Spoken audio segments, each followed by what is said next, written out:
All right. Hopefully everyone can see my screen. We are on part 15, communication and growth. And before we start, I just wanted to open it if folks had outstanding questions since the last time we met.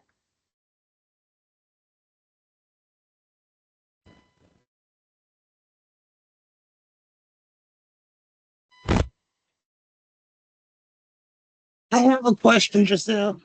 Okay. And if I instructed a grantee wrong, I apologize. Um, we have some of our grantees that are AAE providers in certain areas of the community, and some of Mhm. our providers that provide adult education classes outside of our Department of Labor adult education program.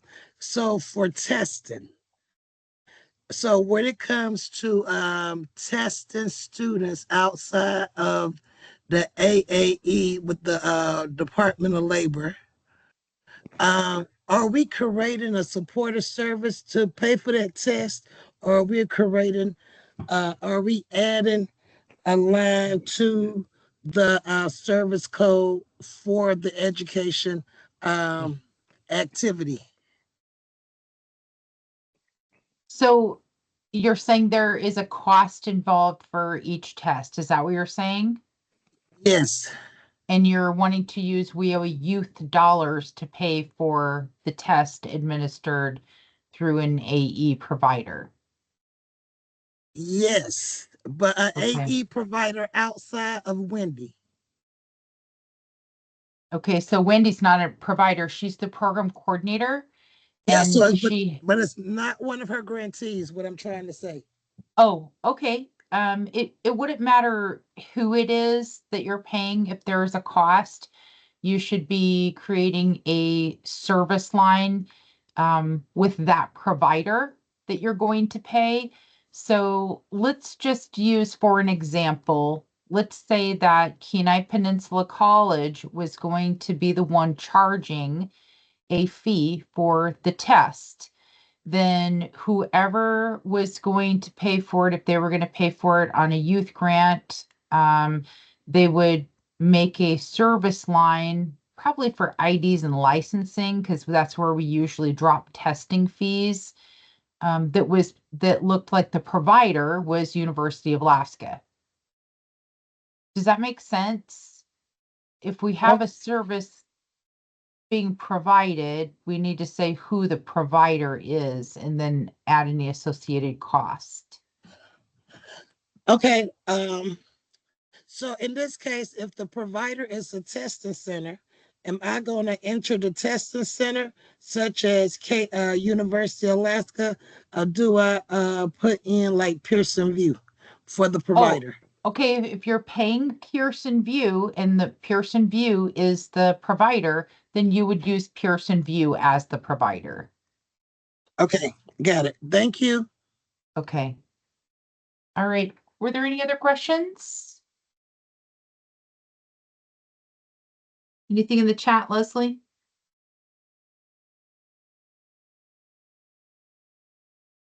Yes, hold on. I think it is. 1 second. From Sierra. Is there an update on when the recording of these trainings will be available?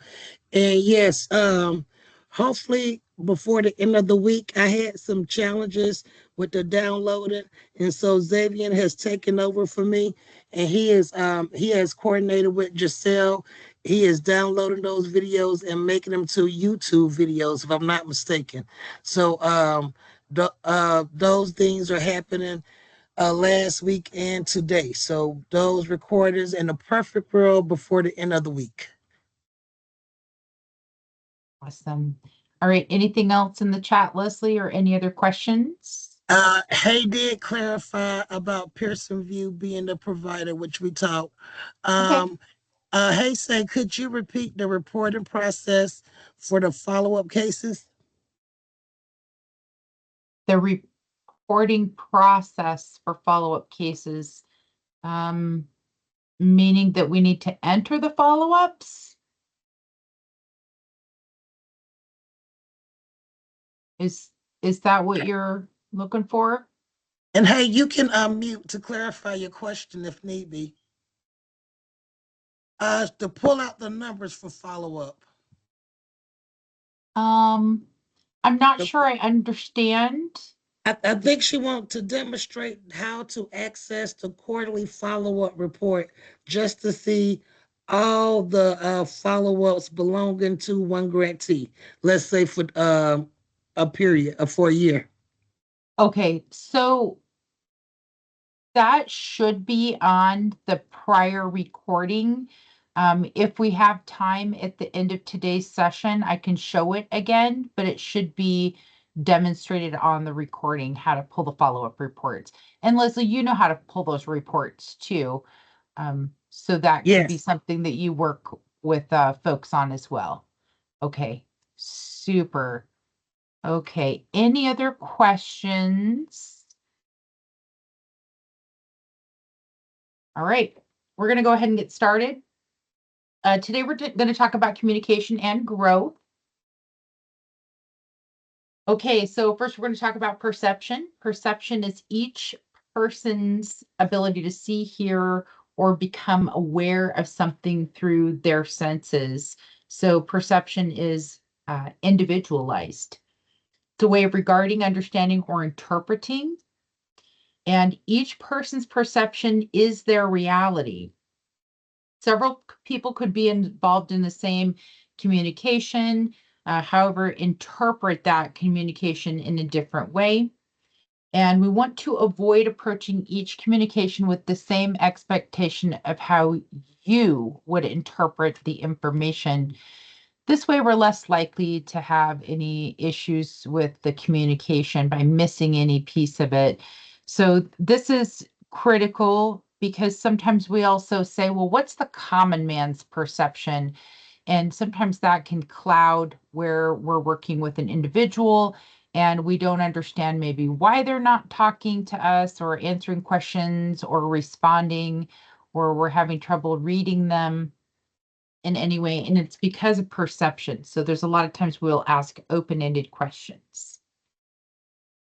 And Leslie, if you'll just watch the chat and let me know if anything comes up.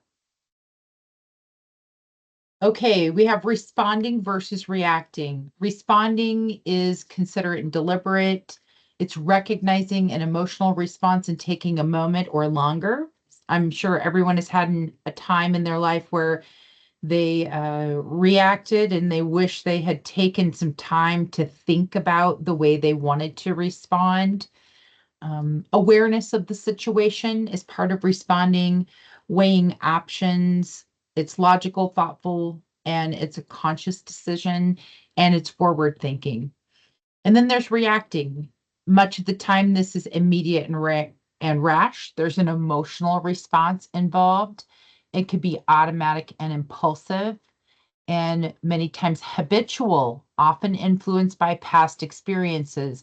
You're going to see this with your youth a lot because of their past experiences, and many things that they do are very reactionary. It can be spontaneous, and many times reactions could be perceived as negative. I'm sure we could each think of a dozen times when they're not negative. If someone is excited or surprised or happy, reacting because it is an emotional response, um, it could be based upon any number of emotions. But when we're talking about thinking about responding versus reacting when engaged in communication with someone, many times if you're going to say versus one, it is more times negative during a reaction. I'm sure many of you guys have seen a similar chart or picture of this on the internet or on a poster somewhere about empathy, how we see only the tip of the iceberg sticking out of the water, and there's a much larger piece beneath. So showing empathy, not only with, of course, coworkers and customers, it's so important to build rapport and those relationships, especially with young people.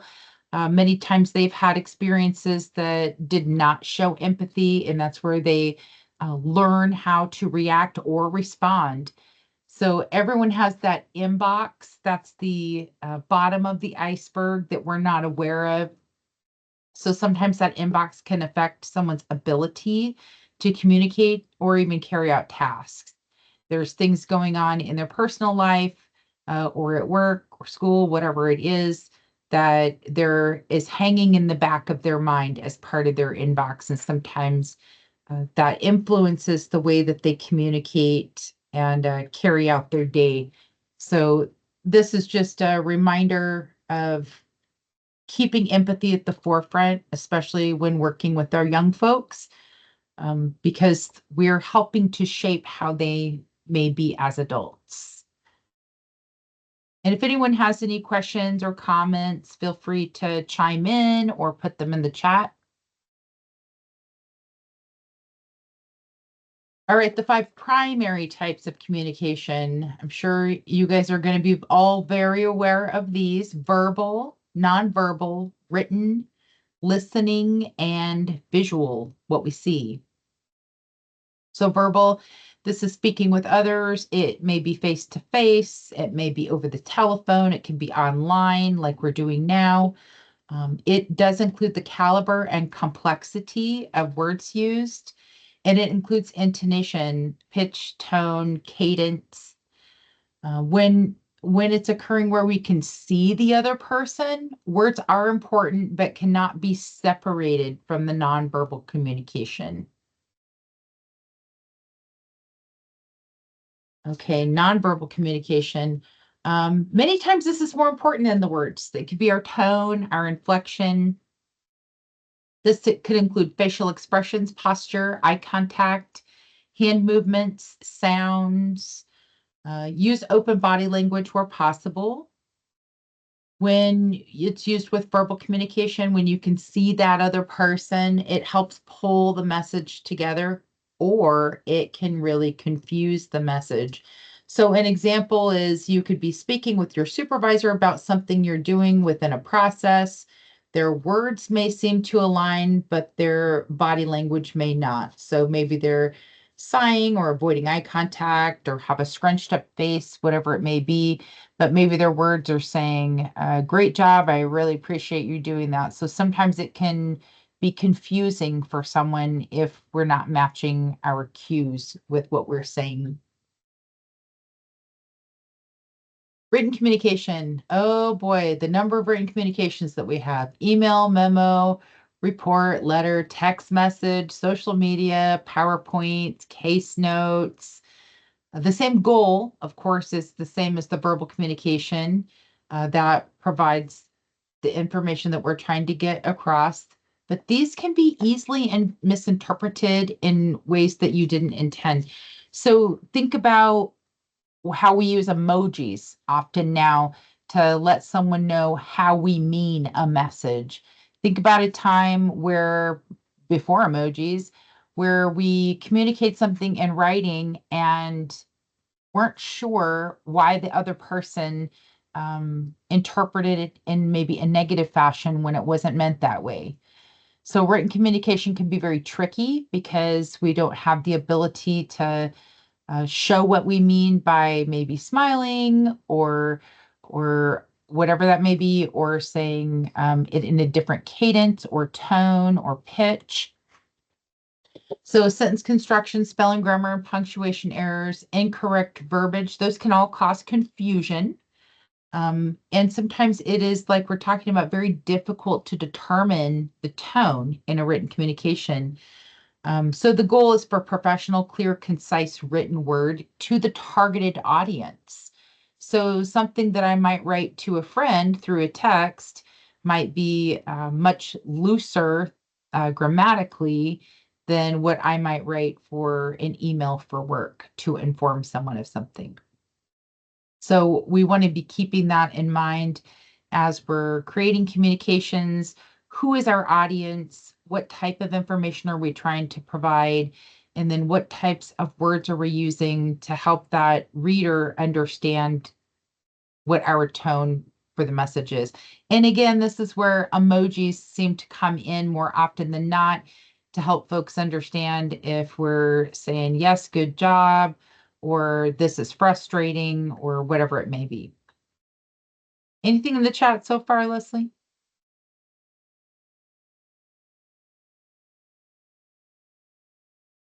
Okay. Yes, one Oh, second. Steve has many people are weak in written communications thanks to social media. There is definitely a weakness in sentence construction, spelling, grammar, punctuation, and incorrect verbiage. yeah, that's absolutely true. Um, I think that part of that absolutely has to do with social media and technology. Now we're dealing with AI. So that's something that we need to help folks with, especially our younger folks, because a lot of times they're applying for jobs with someone who has a different communication style because they were trained differently or didn't have technology when they were growing up. Let's see, did I miss one? Okay. Listening. Actively listen in order to effectively engage with your person that you're communicating with. Use open body language. Restate for clarity. Ask questions and provide eye contact where possible for connection. Keep in mind when we talk about providing eye contact, we have a lot of folks that we're working with that it could either be part of their culture or part of maybe they're neurodiverse, and eye contact is not part of what they can do while they are engaged and paying attention. So, eye contact is one of those things that you have to determine based upon your audience and who you're talking to. If it feels like someone is avoiding, or if they're listening and engaged, but simply not able to make that eye contact. And that's completely okay too. Visual communications. This could be a television, video, advertisements, influencer, things that we're watching, photos, memes, images, text messaging platforms. So the emojis, billboards, flashing signage.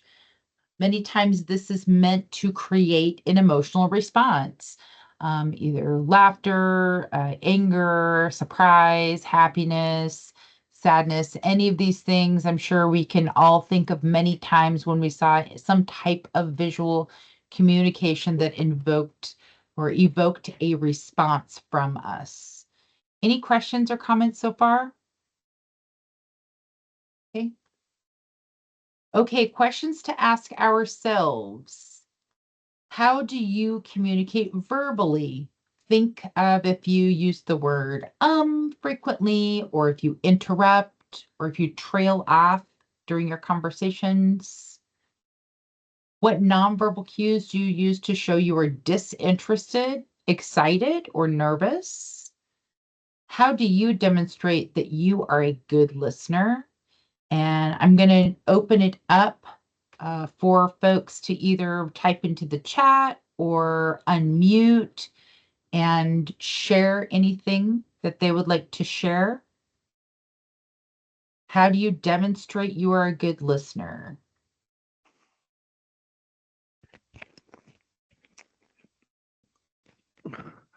I think you can demonstrate good listening skills by maybe asking questions to clarify what the other person is saying, so you make sure you're getting the right message. Absolutely. Does anyone else want to share how they demonstrate they are a good listener?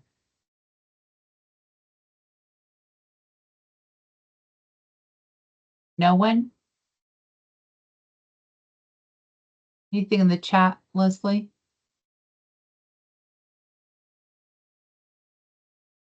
Okay. Then we want to Oh, I'm after, sorry. oh, go ahead. I'm sorry. Sierra from Cirque shared, I asked follow-up questions at our next visit about things they shared previously. That's a good way to demonstrate that you're a good listener. And then I want to add, wearing my program manager hat and my previous experience overseeing case managers, I would get copies of their monthly calendars, and that was my way to ensure that they set aside appropriate time, which each of their youth or adults to monthly to to make sure that my case managers had time to actively listen, because I know we have various reports, deadlines. So that was a step I use as a program manager, was to monitor my case manager's calendar to make sure they was making time for the various youth. Okay. Does anyone else want to share how they demonstrate that they are a good listener? Okay. Then additional questions that we should be asking ourselves. Can you write a concise, clearly articulated message? Do you often get things sent back or ask more questions than anticipated regarding the material being communicated? So sometimes that is something that we need to ask ourselves. Do I get more questions than I would anticipate? And that might be a way that I could improve when I'm communicating. So, I'll think about next time I'm going to add this information into my communication. Are there barriers to how you effectively communicate with others? So are you asked to clarify often? So this is, again, questions that we can ask ourselves to think about and determine, are these one-off situations? Is this something that I could improve my communication based upon how my self-awareness is of my style? All right. Anything else in the chat, Leslie? Okay. Not at this time. Responsibility. Okay. Responsibility. If two people are communicating, how much responsibility exists for each party to communicate effectively? Is it 50-50? Please type into the chat. And then Leslie, let me know what's coming up in the chat, please.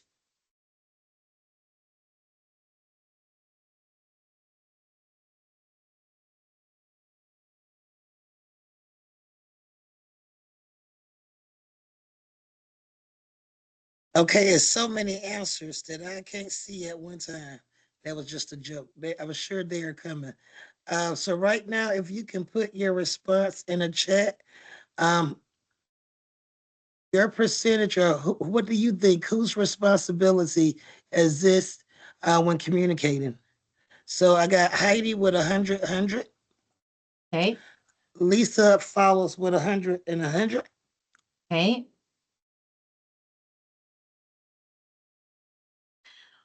Well, the answer is on the slide. 50-50 for Linnell. Okay. All right.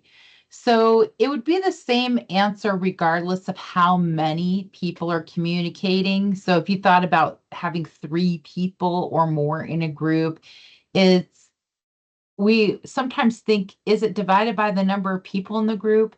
But it's not. Communication is 100% the responsibility of each person communicating. So we can't split whose responsibility is for communication based on the group size. It's always going to be 100% on each person involved. Does that make sense?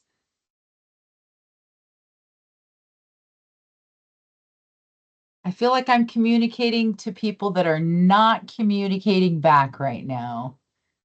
I think it's interesting. I know that's actually was my first time hearing that, which I don't think is wrong. I always, in my educational background, I always was told when working with vulnerable individuals, it was the responsibility of like us to make sure that we were communicating in a way that was. So I like this because it shares, versus in my previous experience it put all the weight of communication on the staff. So I actually like your way better. So it's 100% weight on each person, but you can only be responsible for your part. And then you can try to use different techniques to help the other person come about with their part of the communication.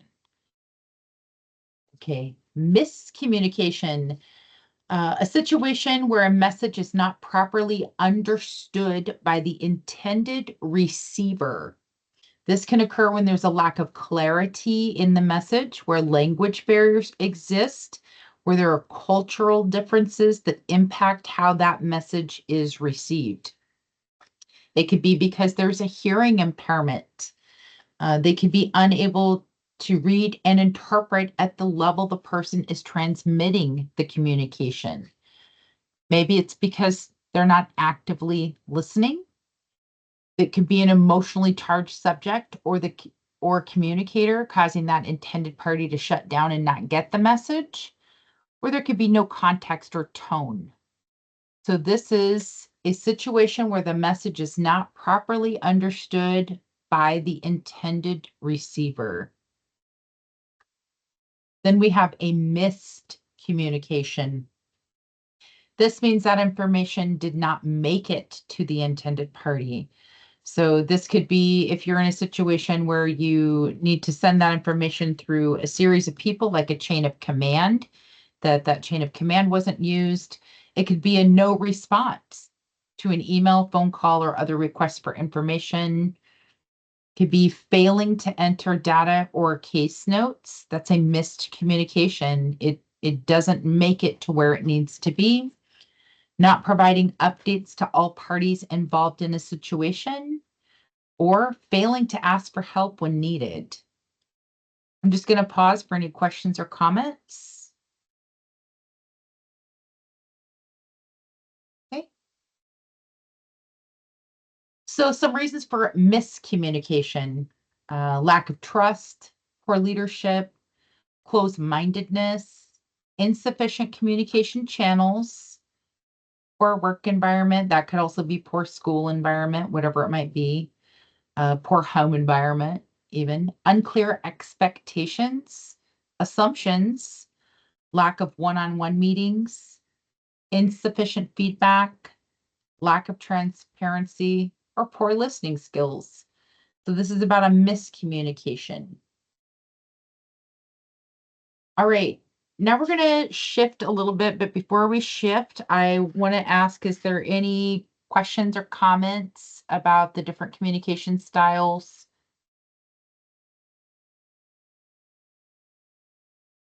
Okay.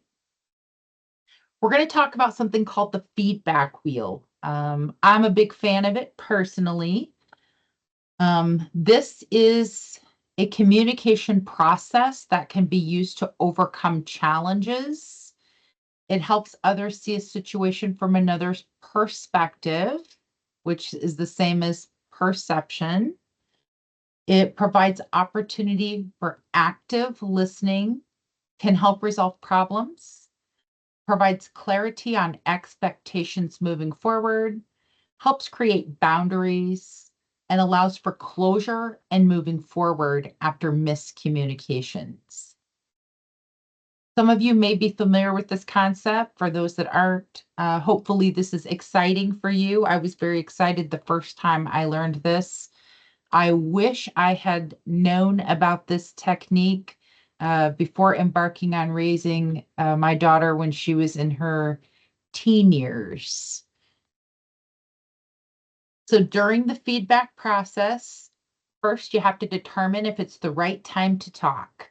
I'm sure we've all met with a customer who is emotionally charged. Maybe they have a raised voice, or they're shutting down, or they're yelling or cursing. There could be any number of things, and it may not be the right time to provide feedback. Maybe the right time to stop a conversation, but it might not be the right time to discuss what was happening at the conversation. Actively listen and take notes if needed. Do not interrupt.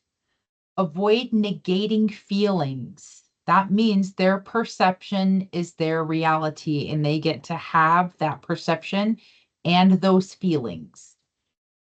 Consider that perception. Keep an open mind. Close the loop by thanking that person for bringing that matter to your attention, and don't keep score. By don't keep score, I mean, once it's closed, you don't say, well, you always do this, or last time you did that, and remember you did that kind of thing. You're closing the loop after this feedback process, so there's no score to be kept. Any questions so far? Okay. This is what the loop looks like. It's the speaker's job first to ask if it's a good time to provide that feedback, stay on track with the steps, and allow for the listener's response to move forward. And the listener's job is to wait until the feedback is provided, restate what the speaker told them, ensuring that they heard correctly, own anything that belongs to them, apologize if necessary, and plan for moving forward. So step one is always what I saw or heard. Step two is what your perception was, maybe what you made up about it in your head or what you believed they were doing, how you felt about it, and then what would make that person feel better. So closing the loop of expectations for the future. So this can be used at work, at school, in your personal life, with your loved ones, with your kids, whatever it may be. So I'm going to give an example. Some of these examples might seem trivial depending on where you work and the type of work experiences you have. But again, this was made for the job center staff initially. And so you might have to think about some concepts to utilize this with some of your participants if necessary. So the step one is to first ask if there's time and space to provide feedback. And if someone says no, then say maybe later or maybe tomorrow. Maybe we can schedule a time, whatever it may be. And then 1 to 2 factual sentences about the specific experience. No character attacks or bringing up past experiences, and keeping it simple and on topic. So here's an example. This morning, when I instructed you to contact the training agency to obtain information about the costs, and you told me it's not your job to find out that information for your customer. So that's step one. Then we move on to 1 to 2 sentences about the story you told yourself, your perception, not bringing up past actions, and avoiding the use of the words always or never, and keeping it again about your perception only. So we're continuing on with our example. I decided you didn't respect my instruction, trust my ability to lead, and that you did not care about helping your customer. Step 3, 1 to 2 sentences about your feelings based only upon the event you're discussing. So the example continued, I felt angry and disrespected. And then step 4 is 1 to 2 sentences with a specific repair action for now and in the future. So the continuing that example, I would like you to take my direction seriously and work as part of a team to benefit our customers. I would like you to follow up with my request by close of business today. So the example states, here's exactly what happened and when. This is what I made up about it in my head, my perception. I decided that this is what you were doing. And then how I felt about it, angry and disrespected. And then what I'd like to happen moving forward, the boundary and the expectation and the when. So that was kind of a simple example that's more work related. So we talked about the speaker. Now let's talk about the listener. The listener should repeat for clarity, own any actions, apologize if necessary, and if appropriate, of course, agree to whatever action is necessary and move forward. So the listener could say, what I heard was you felt disrespected and angry when I told you it wasn't my job. I'm sorry for behaving that way, and I'm going to follow your instructions from here forward. I'm going to work on getting the information today.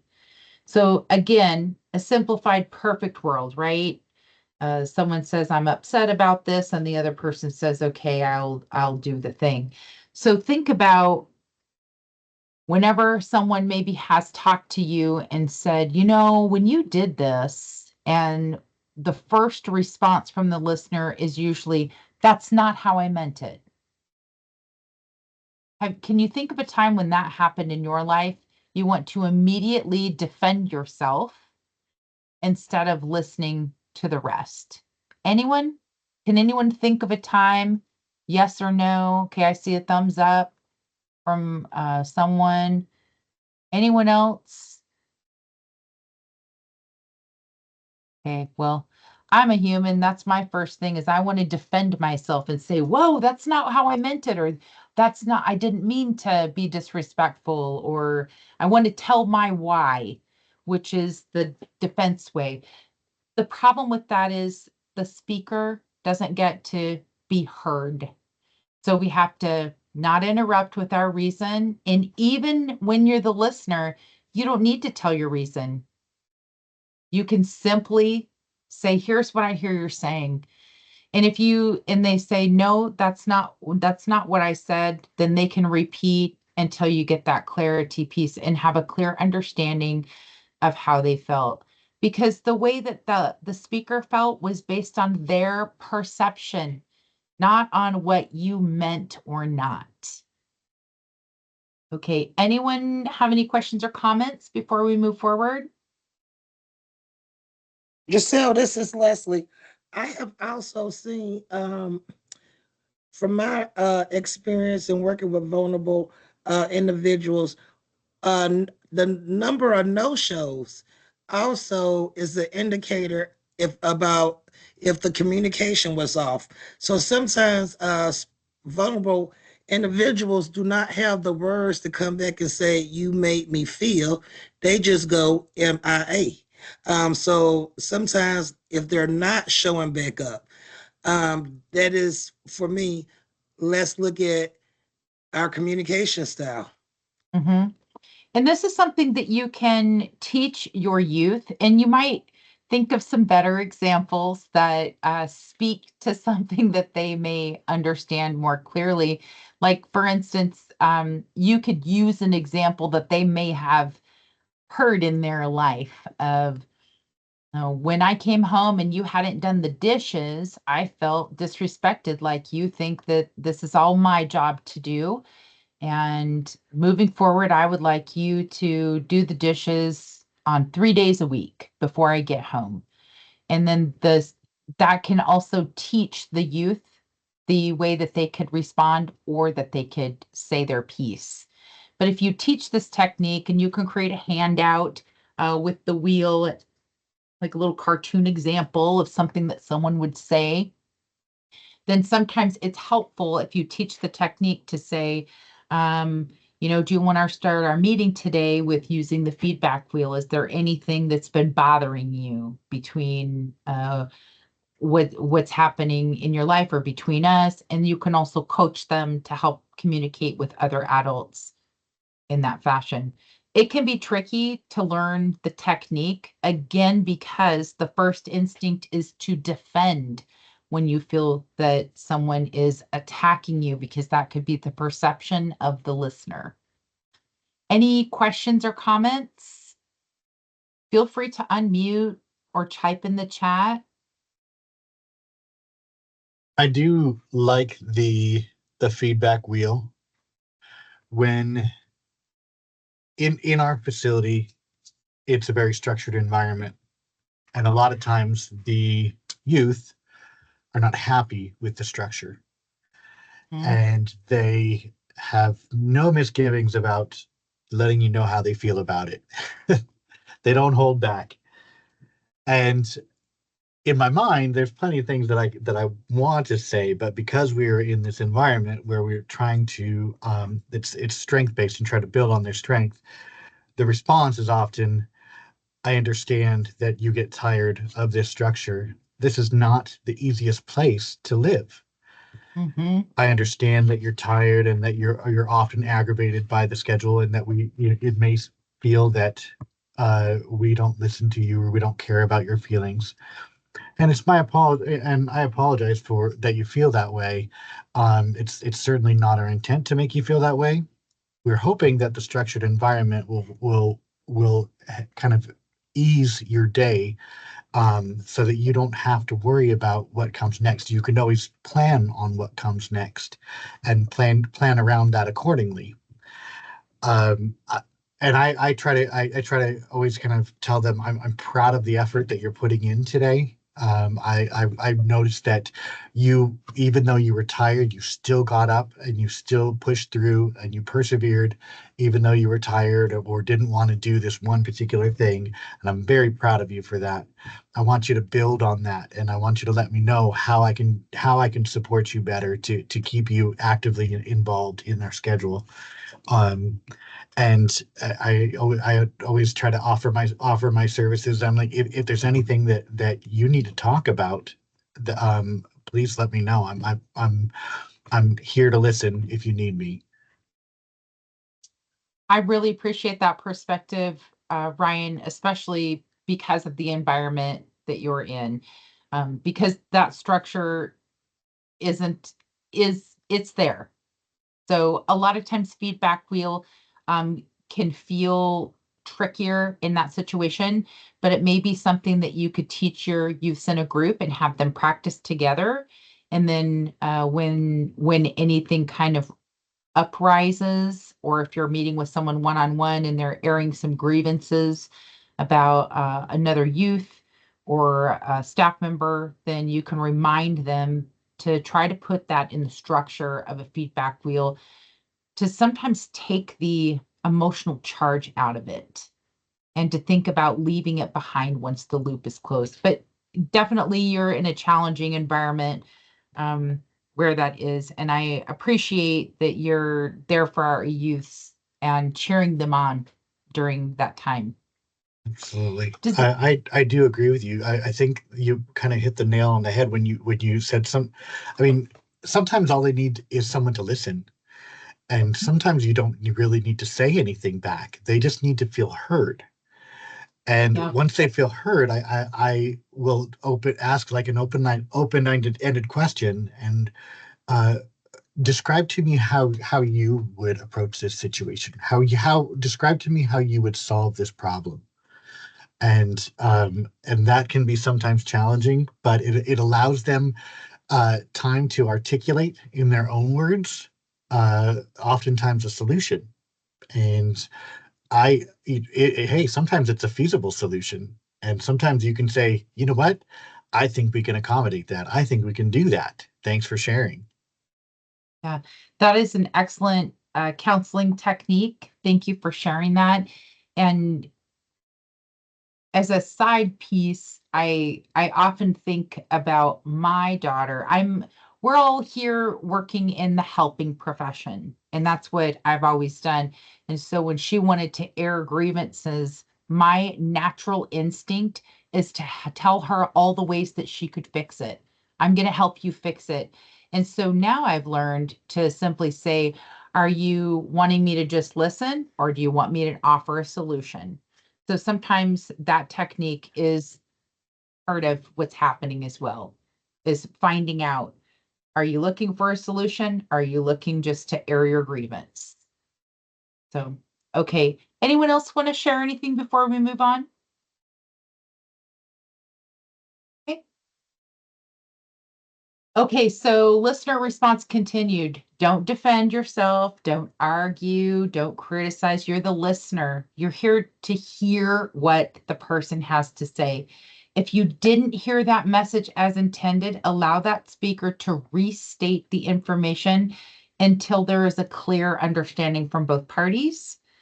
Ask for help with meeting the needs of the speaker if needed. So here's an example. Can you please provide time-sensitive instruction in writing? So that's something that the speaker could ask for. If they say, I'd like this by the end of the day, well, I need some instruction. Can you give that to me in writing? That's how you can help me meet the need of our team. Okay, sometimes it's out of order. This is just how life works. When working with people, sometimes the steps are out of order, but the same or similar message can be conveyed. So if the speaker's not using that feedback wheel technique, then the listener can still use the listener technique. So here's an example. The speaker says, "This process is really frustrating. I don't have time to provide updates. I'm busy with school, work, and taking care of my family." So sometimes we hear that from our listener, and maybe they're not even aware of the feedback wheel, but if you are, you can help get things back on track. So the listener could say, "I hear you telling me that the process I've provided is frustrating and that you feel like it's too time consuming. Am I understanding you correctly?" And then if they say yes, "How can I help break this down into easier steps? Can we schedule a time each month or quarter on the calendar to provide all updates that are needed for continued participations in our program? Is there a specific part that you're struggling with or find to be too difficult to do?" So even though it's out of order and it's a lot of asking questions, the feedback piece is still, "This is what I hear you're saying. Do I understand that correctly?" And then trying to find a solution that's mutually beneficial. Any questions or comments so far? Okay. When is the tool useful? When working with anyone that's having an emotional response. But again, maybe not at the time of the emotional response. Maybe that's something you circle back to at a later time to discuss. When you're having an emotional response and want to clear the air to move forward. Okay, so maybe you're the one having the remote emotional response, but again, maybe you're going to wait till a few days later and then you're going to want to clear the air by having a conversation. To build relationships when there's miscommunication, to repair relationships, to build rapport and strengthen communication. One of the most important pieces is that it's not about keeping score. So if you demonstrate to a youth that this technique can work with between you and them, especially if there's been any strife or even some patterns of things, you can show them that each time you'll communicate separately about whatever happened and not keep score.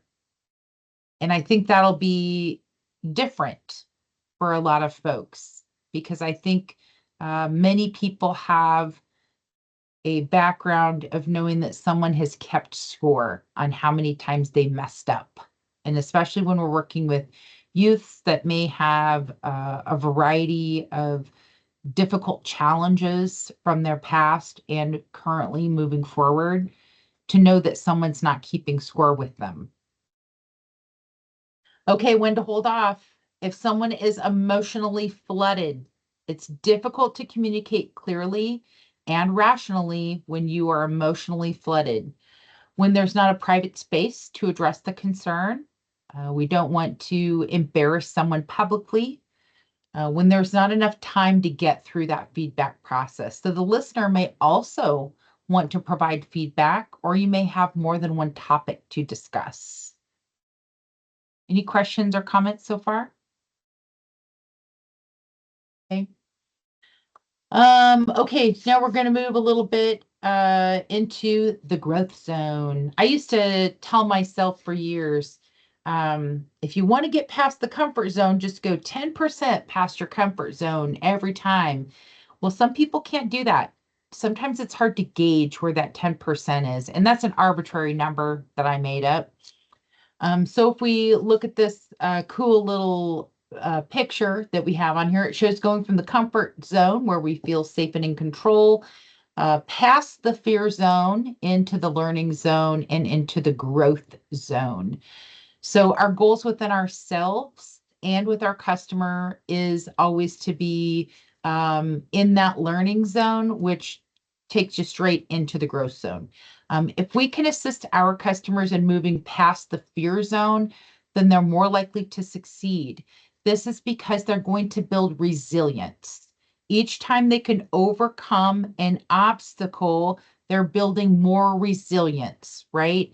So think about when you have a baby or a small child and they're going to be dropped off at childcare or going to a new school. staying the night with a friend for the first time, whatever it is, there's usually a certain amount of fear that comes with that, just depending on the personality of the child and their past experiences.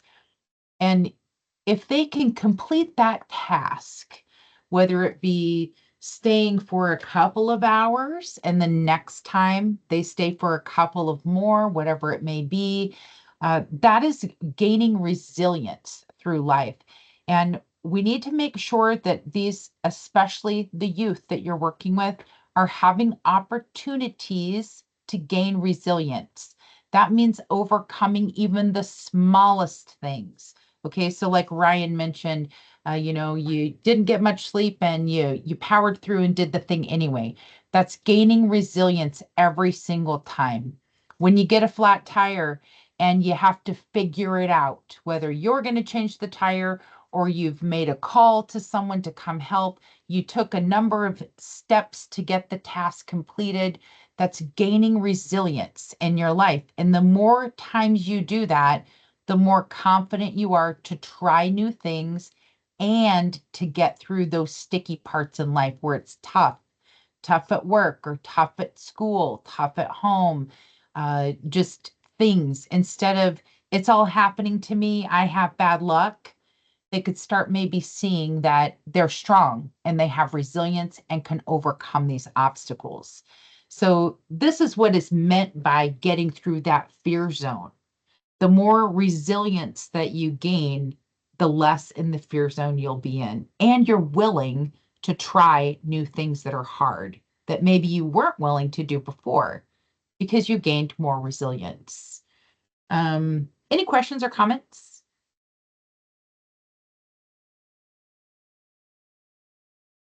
Okay. Brian wanted to know, can he steal your PowerPoint? But I gave him a thumbs up that he can borrow it. Yeah, I mean, take whatever you want. You know where I stole it? The internet.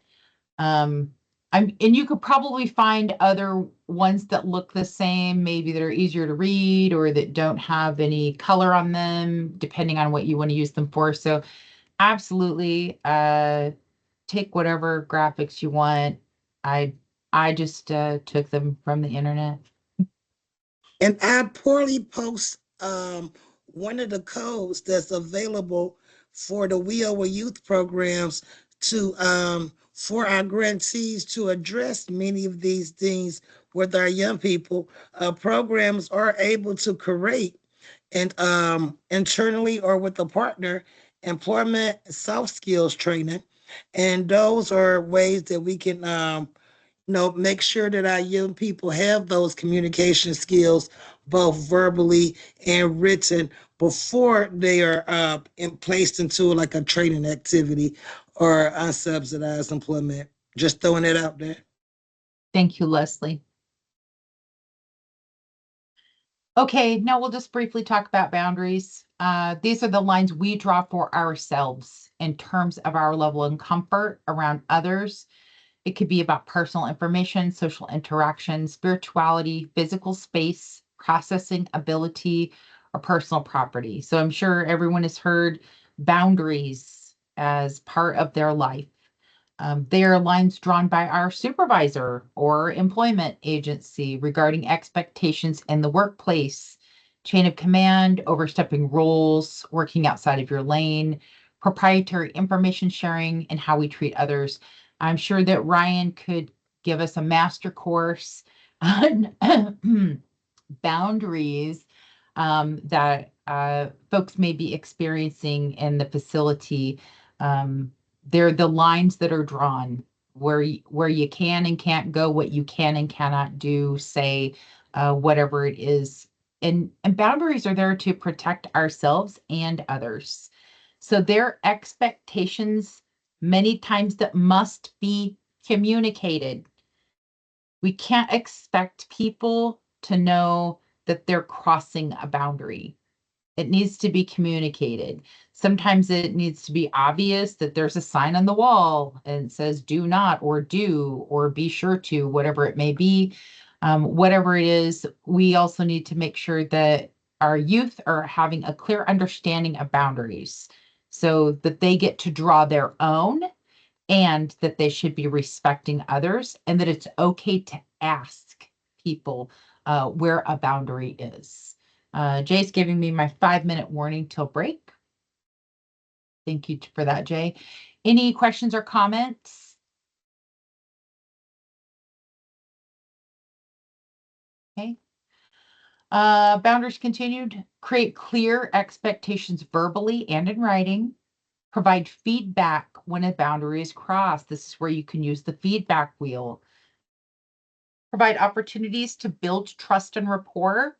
That's probably one of the most difficult pieces for a young person, or even if they're not a young person, adults, if they have crossed a boundary or they have made a mistake, they need opportunities to build trust and rapport.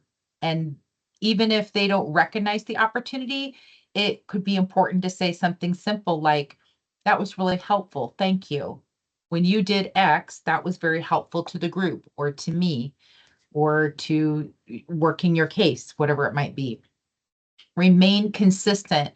So think about if you've been in a situation, witnessed a situation, or heard of a situation, maybe where a certain behavior was allowed, maybe in a school or a workplace, and it had been allowed to happen for a while, and then someone maybe took something too far, and then they said, "Hey, this isn't allowed, and you can't do that, or this is not the way we do that, or this."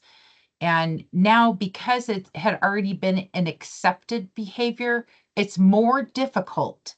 So it feels like you're drawing that boundary line and you're letting it get further and further out, and now you want to pull it back.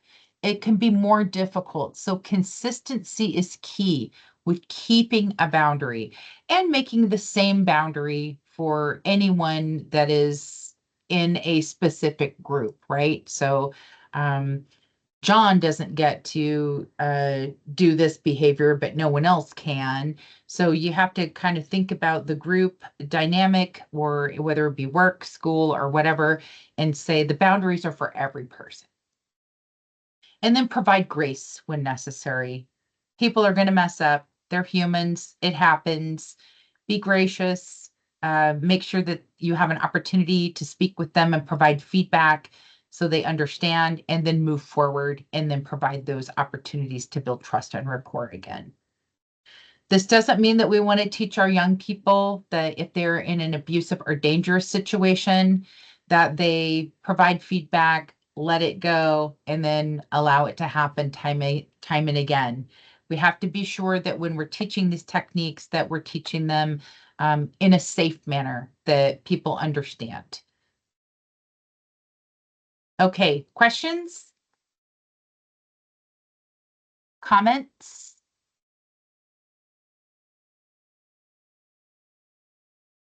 Okay.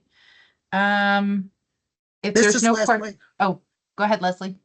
Um, Earlier I did email out the login and the default password to all the ones that had access to the training sites in September, and the help desk is working on getting the training site access for all other staff.